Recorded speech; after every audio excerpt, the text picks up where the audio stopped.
911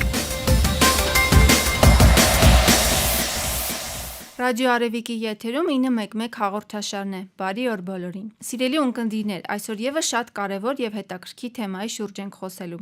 1989 թվականից սկսած ամեն տարի հոկտեմբերի 13-ին ամբողջ աշխարհում ու նաեւ Հայաստանում նշվում է աղետների ռիսկի նվազեցման միջազգային օրը։ Օրվա առթիվ աշխարհի մի շարք երկրներում անվտանգության մշակույթի ձևավորմանն ուղղված ծրագրեր եւ աղետների ռիսկի նվազեցմանն ու կանխարգելմանը նվիրված քննարկումներ են կազմակերպվում։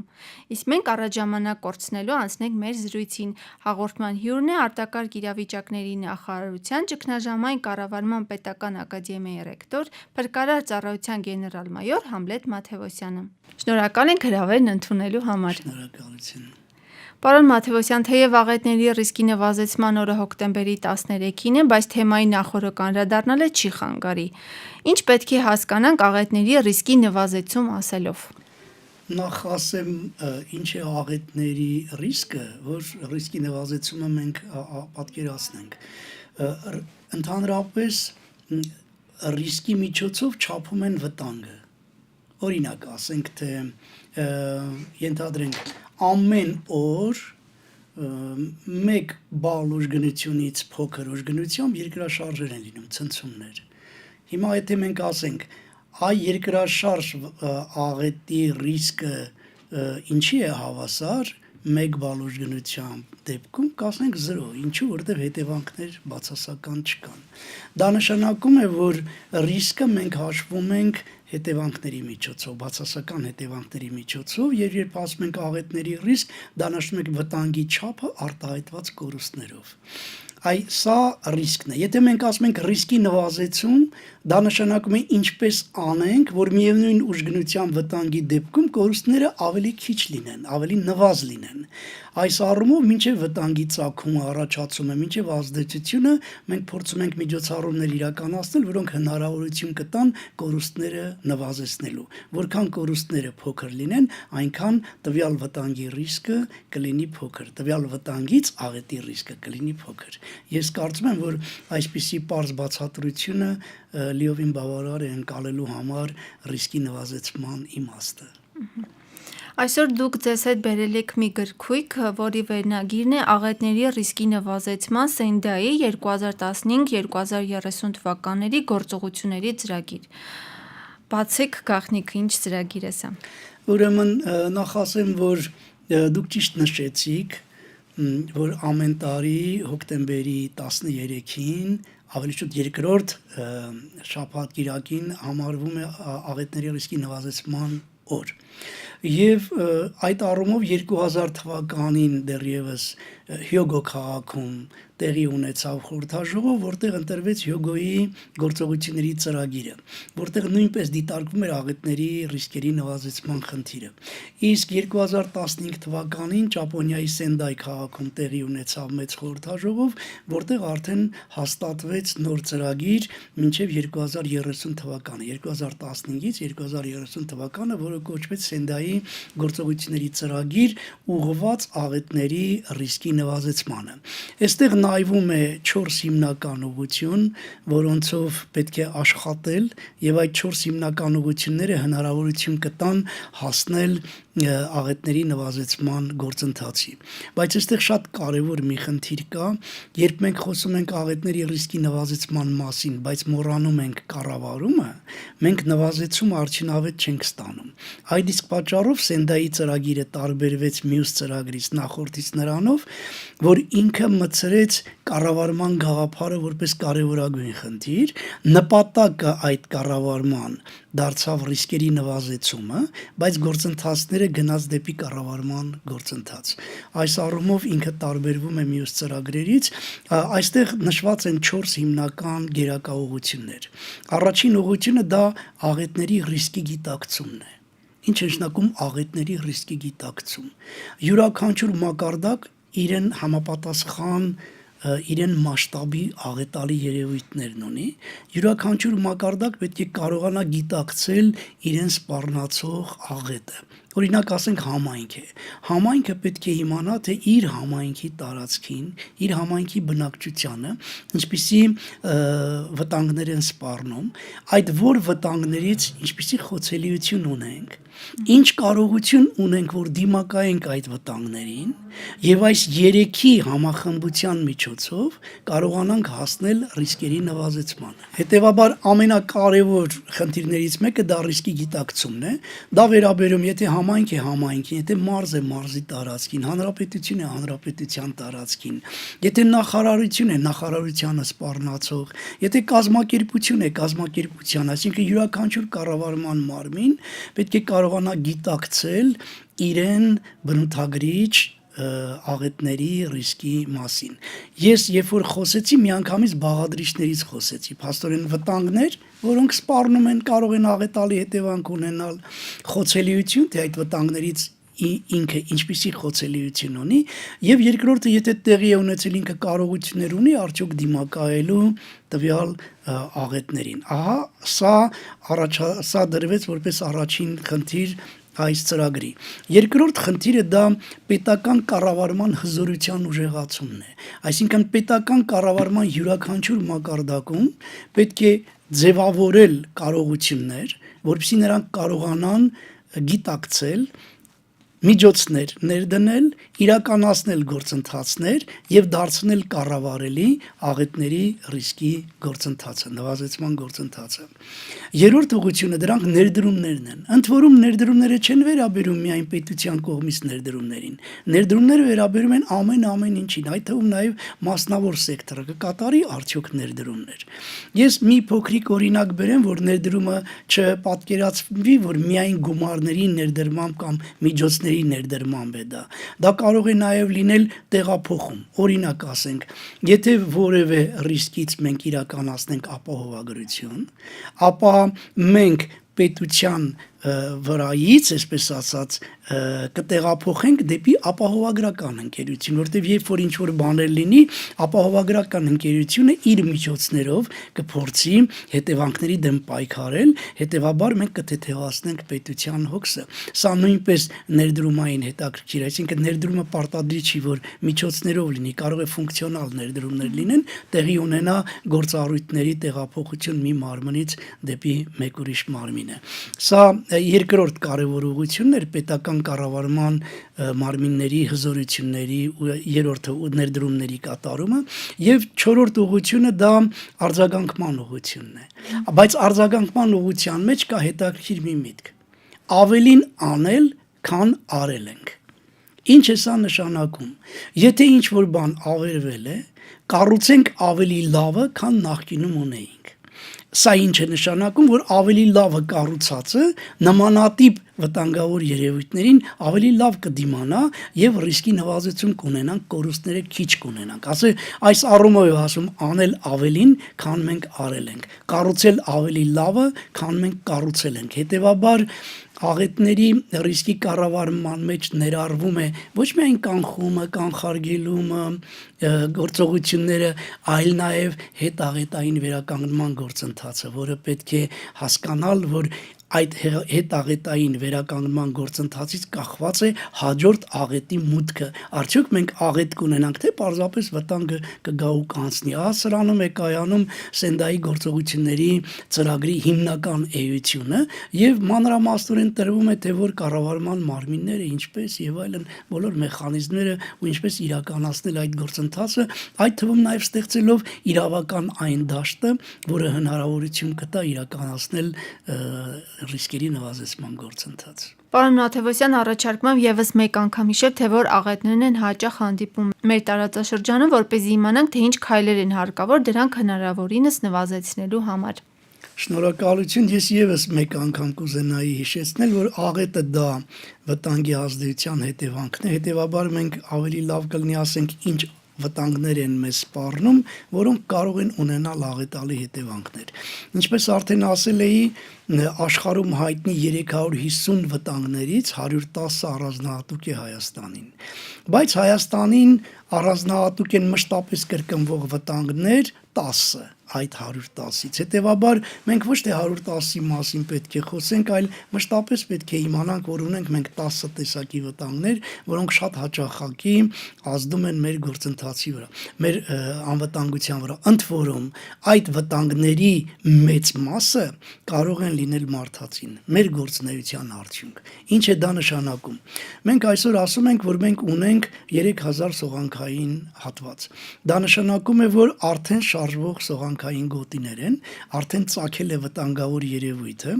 բայց դա դեռ չի նշանակում, որ սողանքի այլ վտանգավոր երևույթներ չեն լինի։ Այսինքն մենք ունենք նոր սողանքի վտանգներ, իհարկե ունենք, եթե մենք չկարողանանք նորմալ գործընթաց իրականացնել։ Օրինակ, եթե մենք կառուցում ենք ճանապարհներ, ավտոճանապարհներ եւ ունենք ոլորապտույտ լեռները հատող ճանապարհներ, եթե մենք այդ ոլորապտույտ ճանապարհները կառուցելուց առաջ չուսումնասիրենք, թե ինչպիսի գրունտների հետ մենք գործ ունենք, ներքին շերտերը ինչպիսին են, եթե մենք չիրականացնենք նորմալ ջրահեռացման համակարգ, ապա կունենանք այն նույն ոլորապտույտ ճանապարհներ, ինչ որ հիմա ունենք։ Բոլոր մեր ոլորապտույտ ճանապարհներում մենք ունենք սողացող ոլորաններ, շարժվող ոլորաններ։ Հիմնական պատճառը ջրահեռացումն է եւ այն չուսումնասիրված գործընթացը, որը մենք ունեցել ենք ճանապարհները կառուցելիս։ Այսինքն, երբ մենք խոսում ենք ռիսկերի նվազեցման մասին, հենց սա պետք է հասկանանք։ Եթե մի նոր ծրագիր ենք իրականացնում, արդյոք այդ նոր ծրագիրը կարող է իր հետ բերել նոր վտանգներ։ Եվ եթե կարող է բերել, մենք ուսումնասիրել ենք, թե ինչ վտանգներ կարող է բերել։ Եթե ուսումնասիրել ենք, ապա մեր այդ ծրագիրը ունի ենթածրագիր, թե ինչպես է նվազեցնելու այդ ռիսկը։ Եթե չունի նման ենթածրագիր, նման ծրագրեր մեր երկրում ընդունել չի կարելի։ Պարզապես պետք է արգելվի կամայական զարգացման ծրագիր, կամայական համակարգի, կլինի կազմակերպություն, գործառույթ պետք է իր մեջ ունենա աղետի ռիսկի նվազեցման ծրագիր, որտեղ նրանք կարող են բերել կամ հին վտանգների ուժեղացման, կամ նոր վտանգների առաջացման, նոր խոցելի տարրերի առաջացման, պետք է այս բոլորը նախօրոք հաշվի առնել, որից հետո գնալ այդ զարգացման ծրագրերի իրականացմանը։ Շատ լավ։ Դպրոցներում ես եւ շրջակա միջավայրի առարկայի շրջանակներում խոսվում է, թե ինչպես պետք է պաշտպանվել արտակարգ իրավիճակների ժամանակ։ Միայն տեսական գիտելիքները բավարար են, թե պետք է նաեւ գործնական դասընթացներ կազմակերպեն, որպեսզի դրանք ավելի լավ ամրապնդվեն։ Ուրեմն դպրոցներում մենք այդ կրթական համակարգը պետք է նայենք ոչ թե մեկ առարկայի շրջանակներում, այլ պետք է նայենք որպես համակարգ։ Երբ որ դպրոցը ավարտեց, ինքը ինչ ստացավ։ Տեսեք, երկու խնդիր կա։ Առաջինը, ես եւ շրջակա աշխարհ առարկան անցնում են տարական դպրոցում եւ 4-րդ դասարանում ավարտվում է։ Եթե մենք խոսում ենք մինչեւ 4-րդ դասարանի մասին, որը այս առարկան է անցնում, իհարկե այն գիտելիքները, որոնք կան, արդեն իսկ լավ է որ կան, բայց պետք է նաեւ գործնական պարապմունքներ անցկացնել։ Ես մի անգամ ասել էի, որ չափավոր պետք է անցկացնել, որտեղ եթե չափ անցկացնենք, շատ հաճախակի անենք, երեխաները իրական դեպքը կարող են շփոթել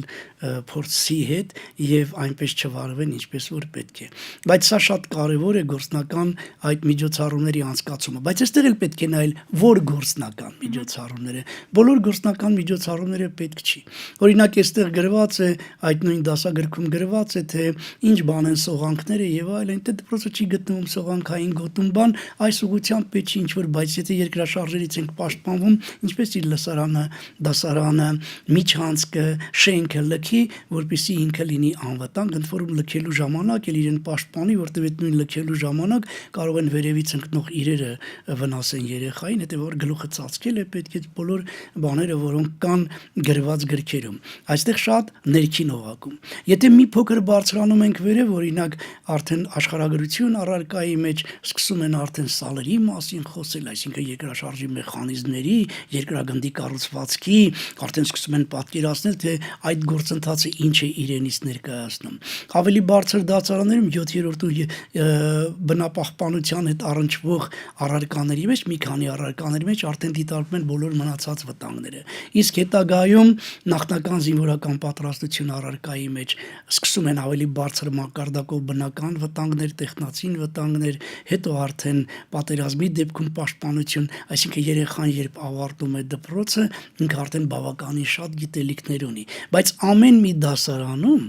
ամեն մի մակարդակում, դպրոցում, այսպես ասեմ, տարական դպրոցում, միջին դպրոցում, ավագ դպրոցում իրեն համապատասխան վարժանքներ պետք է անեն, բայց կան վարժանքներ, որոնք բոլորի համար են պարտադիր, օրինակ հրդեհների դեպքում շենքը լքելը, երկրաշարժերի դեպքում շենքը լքելը, մնացած բոլոր տարբերակներում արդեն կարելի է ըստ տարիքային բանից ելնելով համապատասխան խնդիրներ դնել եւ լուծել։ Հիշեցնեմ, որ մեր հյուրն է արտակարգ իրավիճակների նախարարության ճգնաժամային կառավարման պետական ակադեմիայի ռեկտոր, փրկարար ծառայության գեներալ-մայոր Համլետ Մաթևոսյանը։ Պարոն Մաթևոսյան, ինչ ձեռքբերումներ ունենք մենք Հայաստանում աղետների ռիսկի նվազեցման ուղղությամբ եւ ինչ բացթողումներ։ Մենք բավականին լուրջ ձեռքբերումներ ունենք։ Նախ կառավարման տեսակետից ունենք շատ մեծ ձեռքբերում։ 88-ի երկրաշարժի ժամանակ ոչ միայն փրկարարներ չկային, այլ նաև չկար կառավարման մարմին, որը զբաղվեր նման իրավիճակներում աշխատանքների համակարգման եւ այլ հարցերով։ Այսօր մեր արտակարգ իրավիճակների նախարարությունը արդեն կայացած մարմին է, իրեն բոլոր կառույցներով, իրեն հստակ գործառույթներով եւ բնականաբար մենք այսօր ունենք շատ հետաքրքիր կառուցվածք ունեցող կառավարման մարմին, որը նման իրավիճակներում կարող է միանգամից կառավարման գործընթացներ իրականացնել։ Սա մեր ամենակարևոր ձեռքբերումն է։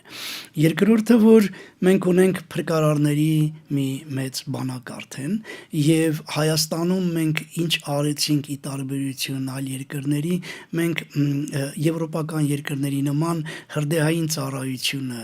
եւ փրկարար ծառայությունը միավորեցինք, այսօր մենք ունենք հրշեջ փրկարարներ, այսինքն փրկարարներ, որոնք կարող են գործել թե հրդեհային պայմաններում եւ թե այլ արտակարգ իրավիճակներում։ Մենք ստեղծեցինք քաղաքային որոնողական թիմը, որը արդեն միջազգային թիմ է եւ այսօր մենք կարող ենք մեզ համարել փրկարարական աշխատանք արտահանող երկիր։ Այսինքն մենք պատրաստ ենք մեր հարևան երկրներում, կամայական երկրում հասնել օգնության, եթե այնտեղ աղետալի երևույթներ լինեն։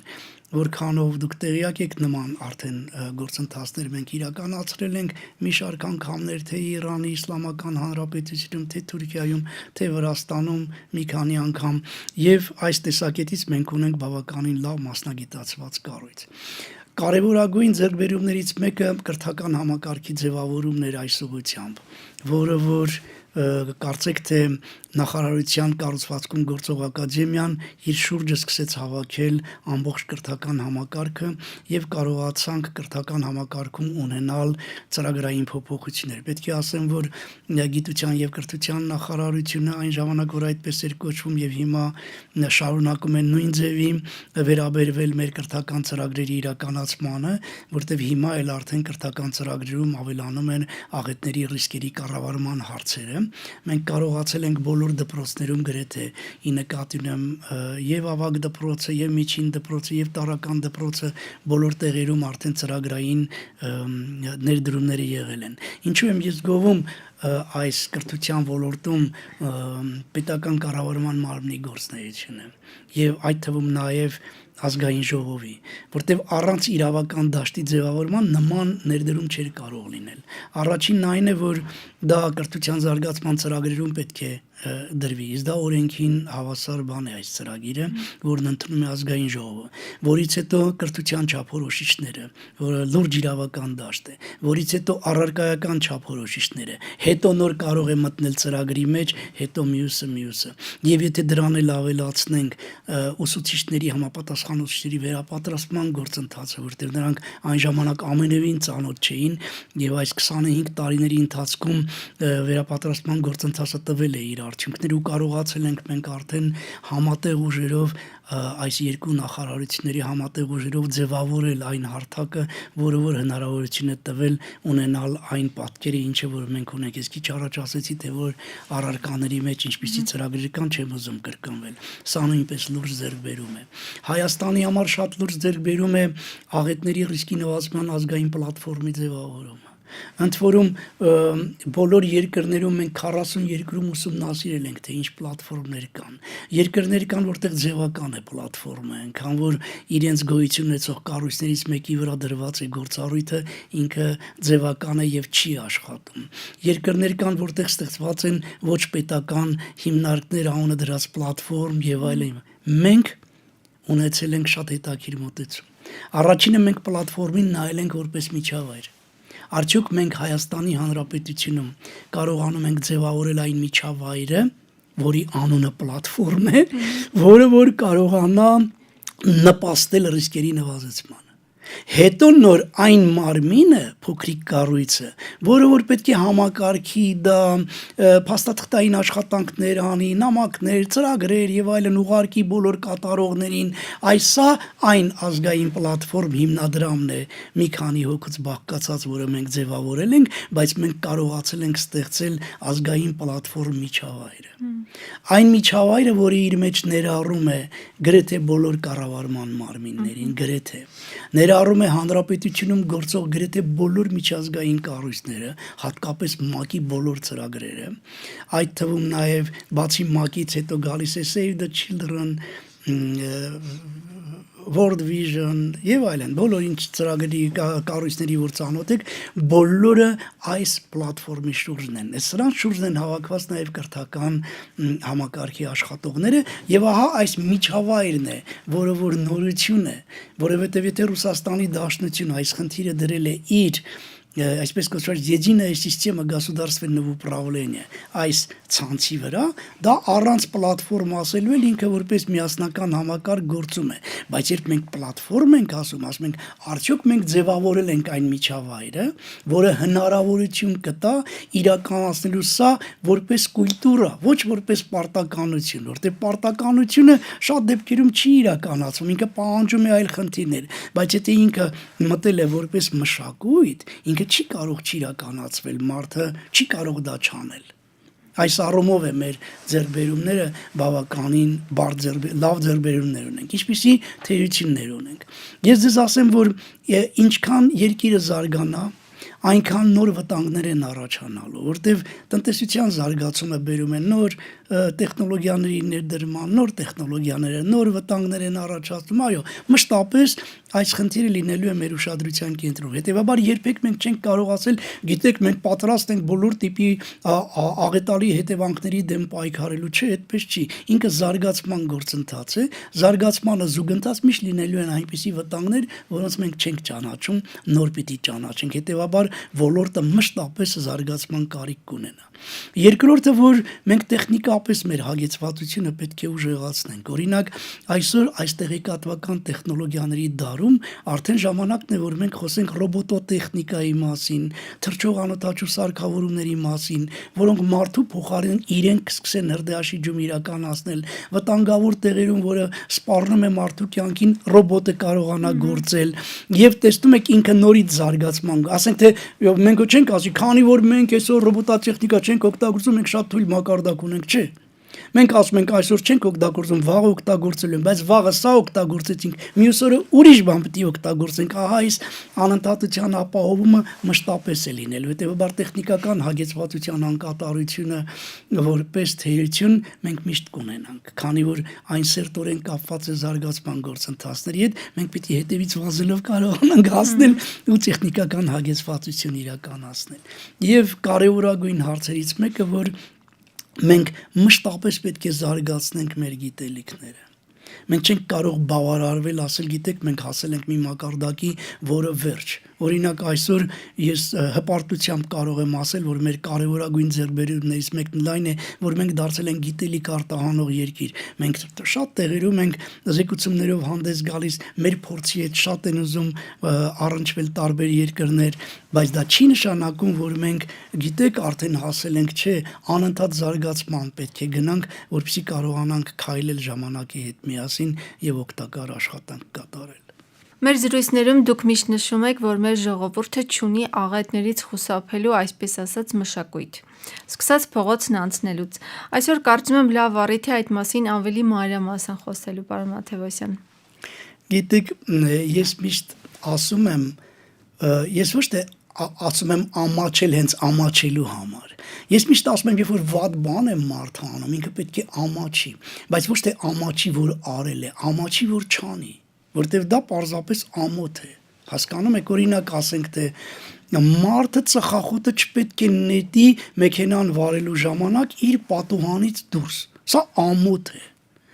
Շատերը խոսում են փողոցները աղտոտելու մասին, բայց ես ասում եմ, երբ ճամփեզրին կան չորացած խոտեր, եւ դուք ձեր սիգարետը գցում եք այդ չորացած խոտերի մեջ, որից բռնկվում է խոտերի հրդե եւ այն կարող է հասնել անտառներին, ես ինչ անուն դնեմ դրան։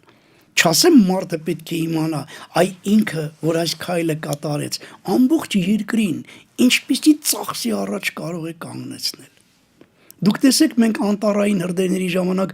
ինչքան ռեսուրսներ ենք ծախսում, հետո տեսնում ենք չի բավարարում, խնդրում ենք կողքի երկրները մեզ օգնեն, հետո սկսում են օդանավերը, տասնյակ թռիչքներ, ինչ հսկայական ծախսեր, հարցնում եմ ինչու, որտեվ ինչ որ մեկը իր սիգարետը պատուհանից նետեց խոտերի մեջ, եւ դուք ուզում եք, որ ես ասեմ, մենք ունենք կուլտուրա։ Այդ ծխում ես մեքենայի մեջ առանցնել մեքենայի սիգարետի հոտա գալիս, ինչ կլինի, որ հանգցնես քո մեքենայի մոխրամանում, հետո երբ որ կկանգնես մոխրամանը կդատարկես, որտեղ որ պետք է դատարկել։ Հասկանում եք, երբ ես խոսում եմ նման երևույթների մասին, ինքը շատ կարևոր է, որտեղ երբ մենք ասում ենք աղետ, նայած ինչն ես աղետ համարում, որ բանի համար ես աղետ համարում։ Եթե մի ընտանիք կորցնում է իր կերակրողին, այդ ընտանիքի համար դա աղետ է, էլի, բայց նրանից վերև կանգնած կառույցի համար ինչ որ դեպք է պատահար է։ Ասենք մենք տեսնում ենք վթար, մեկը զոհվեց, չենք էլ մտածում, դեր պատահար է եղել, այդպես էլ գրում ենք լրագրերում, այս պատահարից, բայց այդ ընտանիքի համար ինքը ինչ էր։ Այն կնոջ համար, այս ամուսինը, որ այդպես եղավ, ինքը ինչ էր, բայց ինչու դա տեղի ունեցավ, արդյոք դա տեղի ունեցավ, չգիտեմ, պատահական երևույթների ազդեցության տակ, թե մարդը ինքը իր ձեռքով իր տունը քանդեց, հասկանում եք, երբ ես խոսում եմ մշակույթի մասին, ես ինչ ի նկատի ունեմ, երբ մենք ասում ենք աղետների ռիսկի նվազեցում, դա նշանակում է պետք է գիտակցել, նա դեռ չկա, նա դեռ չի եղել, պետք է գիտակցել, կարող է լինել այսպիսի բան թե չէ։ Եթե կարող է լինել, ինչն է խոցելի, ինչին կվնասի։ Եթե կվնասի, ինչ հետևանքներ կարող է ունենալ, ու արդյոք այն քայլը, որ ես այսօր կատարում եմ, արժի, որ նման հետևանքներով ավարտվի, թե չարժի։ Այս է մշակույթ է։ Մշակույթ, այսինքն մտածելու կարողություն։ Եվ պետք է սա դառնա մարդու մտածողության առարկա։ Քանի դեռ անվտանգությունը չի դարձել մեզ համար մտածողության առարկա, մենք չենք կարող մշակույթից խոսել, հասկանում եք։ Եթե դպրոցի տնօրենը կարող է դռները փակել միայն նրա համար, որ օտար մարդիկ ներս չմտնեն կամ իր աշակերտները դասերից չփախչեն, կներեք էլի։ Ես պարզապես ասելու բան չունեմ, ես չեմ կարող կուլտուրայից խոսել, որտեվ դեպքը մի անգամ է լինում։ Հենց այդ պահին կարող է երկրաշարժ լինել, հենց այդ պահին կարող է հրդեհ ծագել, հենց այդ պահին կարող է անհրաժեշտություն լինի, որ երեխաները լքեն այդ շենքը։ Ասացեք, խնդրեմ, ինչպես։ Եվ հետո մենք ասենք, որ կար մտածողություն, այսօրվա տեխնիկական հզոր համակարգերի արկայության դեպքում այս հնացած մեթոդներից պետք է պարզապես հրաժարվել եւ նոր տեխնոլոգիաներ այս ուղղությամբ նույնպես օգտագործել։ Սա է նշանակում մտածողության առարկա դարձնել։ Ոչ թե ես սա արեցի, որովհետեւ սա այդպես, երբ ես սա արեցի, ինքը ինչի կարող է հանգեցնել, ինչ անեմ, որ դրան չհանգեցնի, ու ինչպես անեմ, որ իմ խնդրը չառաջանա։ Չէ՞ որ դա կարող ենք անել։ Այս ամբողջը մտածելու փոխարեն ամենահեշտը մի կողպեք փակելն է։ Ոչ մի բան պետք չի մտածել, եղավ հետո։ Այս սրա մասին եմ խոսում, այսինքն երբ ես ասում եմ մշակույթ, ես ի նկատի ունեմ, որ այս խնդիրը դառնա մարդու համար մտածողության առարկա։ Ունեք ավելացնելու բան։ Չէ, շնորհակալություն։ Շնորհակալ ենք։ Ռադիո Արևիկի եթերում 911 հաղորդաշարն էր։ Մեր հյուրն էր արտակարգ իրավիճակների նախարարության ճգնաժամային կառավարման պետական ակադեմիայի ռեկտոր, փրկարար ծառայության գեներալ-մայոր Համլետ Մաթևոսյանը։ Կհանդիպենք հաջորդ չորեքշաբթի։ 911